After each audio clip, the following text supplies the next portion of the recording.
শিৱসাগৰত বিজেপি দলৰ আৰ্থ-সামাজিক জৰীপ ফৰ্ম বিতৰণক লৈ উত্তেজনা। শিৱসাগৰৰ চেৰেকাপাৰ খেলুৱাগাঁৱৰ ৫ নং ৱাৰ্ডত উত্তেজনাময় পৰিৱেশ। আৰ্থ-সামাজিক জৰীপৰ ফৰ্ম বিতৰণ কৰি থকা বিজেপি দলৰ নেতাকৰ্মীৰ সৈতে তীব্ৰ বাক-বিতণ্ডা ৰাইজৰ দলৰ কৰ্মীৰ। নিৰ্বাচন আয়োগক হস্তক্ষেপ কৰিবলৈ আহ্বান তথা নিৰ্বাচন আয়োগে পক্ষপাতিত্বমূলক আচৰণ কৰা বুলি অভিযোগ ৰাইজৰ দলৰ। ফ্লাইং স্কোৱাড দলে ফৰ্মসমূহ জব্দ কৰাৰ লগতে বিতৰণ কৰাসকলৰ বিৰুদ্ধেও ব্যৱস্থা লোৱা বুলি মন্তব্য কৰে। শিৱসাগৰৰ পৰা ফৰিদ আলীৰ ৰিপৰ্ট, নিউজ এট আছাম।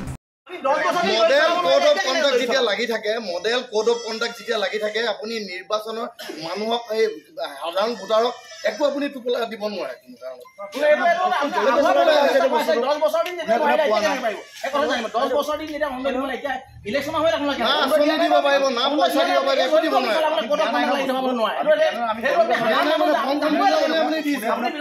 ফৰ্মখন বিলাইছে মানে আপোনালোকে দিছে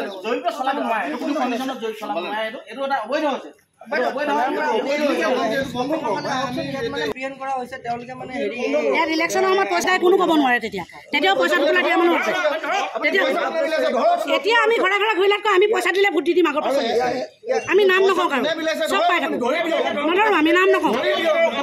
বিৰোধী পাৰ্টীয়ে এইখিনি গাবই, বিৰোধী পাৰ্টীয়ে গাবই। বিৰোধী আমি বহুত ইলেকশ্যন পাৰ কৰি আহিলোঁ বাইদেউ। মোৰ 40 টকা দামত কোনো কাৰণত দিব নোৱাৰে। আপুনি ফৰ্ম দিব নোৱাৰে। কেনেকৈ চলিব? আপোনালোকে গাৰ জোৰে নোৱাৰিব নহয়। এটা কি হয়? আপোনাৰ ফৰ্ম নহয়, কি হয়? প্ৰধানমন্ত্ৰী জ্যোতি বীমা যোজনা আপোনালোকে এইটো কোনো এইটো সময়ত কৰিব নোৱাৰে ন? এইটো কেনেকৈ কৰিছে? এইটো ক'ত ভাৰতীয় জনতা পাৰ্টি? এইটো আপোনাৰ এইটো চৰকাৰী, এইটো আপোনালোকে কামটো কৰিব নোৱাৰে ন? আপোনালোকে ভাৰতীয় অসম এইটো কোনো পাৰ্টি এটা দিব নোৱাৰে। এতিয়া পাৰ্টি কোনো হেৰি নাই। এতিয়া MCC লাগি আছে। কেলে কৰিছে এইটো কাম? কেলে কৰি আছে? দলৰ কোন দলৰ দিছিলে আপোনাক?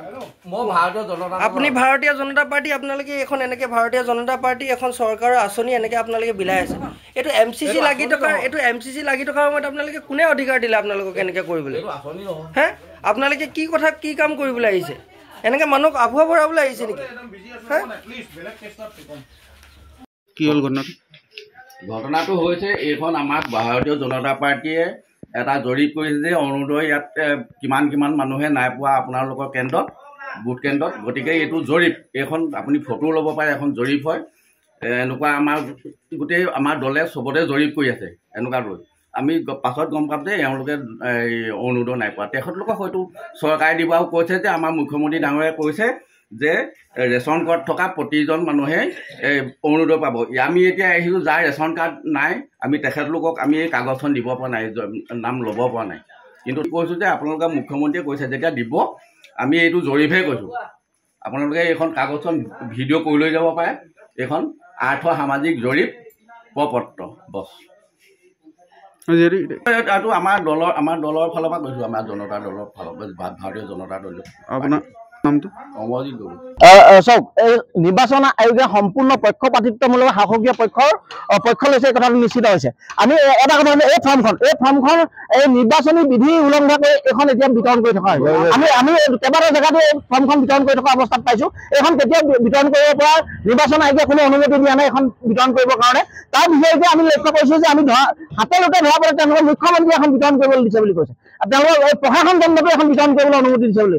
এই কথাটো একদম গ্ৰহণযোগ্য কথা নহয়। অতি সময় পৰিস্থিতি যাতে আৰু জটিলতালৈ নাযায়, মই নিৰ্বাচন আয়োগক এই বিষয়টো হস্তক্ষেপ কৰিবৰ কাৰণে অনুৰোধ জনাইছোঁ। আৰু শিৱসাগৰ DC মহোদয়ক মই অনুৰোধ জনাইছোঁ, শিৱসাগৰ প্ৰশাসনক ব্যৱস্থাক অনুৰোধ জনাইছোঁ।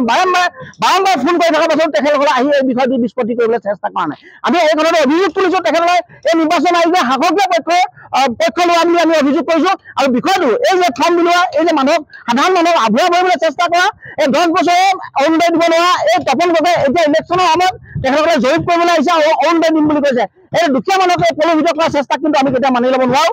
আৰু ভৱিষ্যতে কিন্তু আৰু আহিবলগীয়া ইলেকশ্যনৰ সময়ত যাতে জটিল সুশৃংখলিতভাৱে আমি ইলেকশ্যনীয় আমি কাম কাজ কৰি আছোঁ, গোটেই শিৱসাগৰত বা অসমতে কৰি আছোঁ। কিন্তু এই জটিলতালৈ যাতে নাযায় তাৰ দৃষ্টিগোচৰ আমি প্ৰশাসনক আৰু নিৰ্বাচন আয়োগক যাতে আমি দৃষ্টিগোচৰ কৰিছোঁ। আহি আমি ইয়াত পালোঁ অৰুণোদয় ফৰ্ম ডিষ্ট্ৰিবিউট কৰি আছিলে। তো CO ছাৰে আমাক ইনফৰ্ম কৰিছিলে। চ' এইটো আমাৰ model code of conductor rule violate কৰাৰ কাৰণে আমি এইবিলাক চিজ কৰিছোঁ। কোন দলৰ আছিলে? এইটো বিজেপি আছিলে। এতিয়া ফৰ্মখিনি কি কৰিলে? ফৰ্মখিনি আমি চিজ কৰিছোঁ, সেইটো ছাবমিট কৰি দিম। আৰু যিসকলে বিতৰণ কৰি আছিল তেওঁলোকৰ ওপৰত আমি জিঅ' ছাৰে বিচাৰিছে ডিটেইলছটো, ছাৰক দি দিম আমি ডিটেইলছবিলাক। পিছৰ পৰ্যায়ত লোৱা হ'ব চাগে কি একশ্যন। এইটো পায় নাই এনেধৰণৰ? এইটো নোৱাৰে, এইটো কৰিব নোৱাৰে, সম্পূৰ্ণৰূপে ভায়োলেট কৰিছে, এইটো কৰিব নোৱাৰে। আপোনালোকে প্ৰাথমিক তদন্ত কৰিছে? কৰিছোঁ, চালোঁ। ঘৰ, অফিচ, গুদান আদি সলনি কৰাৰ কথা ভাবিছে নেকি? পিছে সলনি কৰিব হয়, সকলো বস্তু এঠাইৰ পৰা আন ঠাইলৈ সহজে নিয়াটো জানো সম্ভৱ? চিন্তা তাতেই নহয় জানো? কেৱল ঘৰ অফিচেই নহয়, ডাঙৰ ডাঙৰ মেচিন, বাইক, ডাঙৰ ডাঙৰ গাড়ীকে ধৰি সকলো বস্তু। পিছে এতিয়া আৰু চিন্তাৰ কোনো কাৰণ নাই। আপোনাৰ এটা মাথো ফোন কলতে সমাধান হৈ পৰিব এনেসমূহ সমস্যা। আপোনাৰ কাষত আংকুশ কাৰ্গো পেকাৰ্ছ এণ্ড মুভাৰ্ছ সমগ্ৰ ভাৰততে প্ৰভাইড কৰে ড'ৰ টু ড'ৰ ছাৰ্ভিচ। গতিকে দেৰি কিহৰ? এতিয়া যোগাযোগ কৰক 9957630102 অথবা 9546214823 নম্বৰত। লগতে ঠিকনা ফটাহিল আমবাৰী নিয়েৰ অনাথ আশ্ৰম, আমবাৰী থানা, গুৱাহাটী।